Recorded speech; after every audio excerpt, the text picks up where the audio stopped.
Hello guys, দেখেন পুকুরে লেকে সাঁতরাচ্ছে একটা শিশু।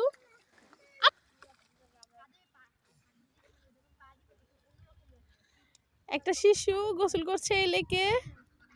ছোটবেলায় এই লেকে আমরা খুব গোসল করতাম। লেকটা বিশাল বড় ছিল।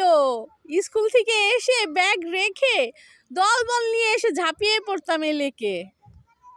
হ্যাঁ, লেকের এই ছিল, ঘাট ছিল ওই সাইডে। এখন অনেক বিল্ডিং হয়ে গেছে, জায়গা টাইগা ভরাট হয়ে গেছে, ঘনবসতি হয়েছে, এই জন্য লেকটা ছোট হয়ে গেছে। লেকে আর আগের মতো কেউ গোসল করে না, কয়েকজন করে। হ্যাঁ, আমরা গোসল করতে করতে একদম সাদা হয়ে যেতাম। আম্মা লাঠি এনে আমাদেরকে পিটিয়ে ঘাট থেকে তুলতো।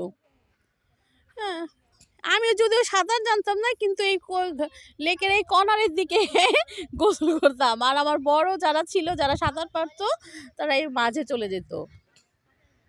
হ্যাঁ, এই লেকের পানি কখনোই শুকায় না, একটু হলেও পানি থাকে। ওই ভিতরে অনেক বড় লেকটা, কিন্তু ছোট হয়ে গেছে এখন। ভরাট ভরাট করে ফেলছে, আশেপাশে মানুষজন বাড়ি ঘর করে ফেলছে, কলকারখানা করে ফেলছে।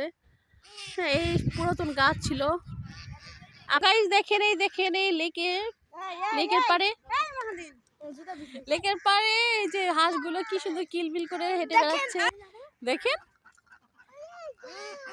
এই যে হাঁসগুলো ঘাটের উপরে বসে আছে, অনেকে কাপড় শুকায়।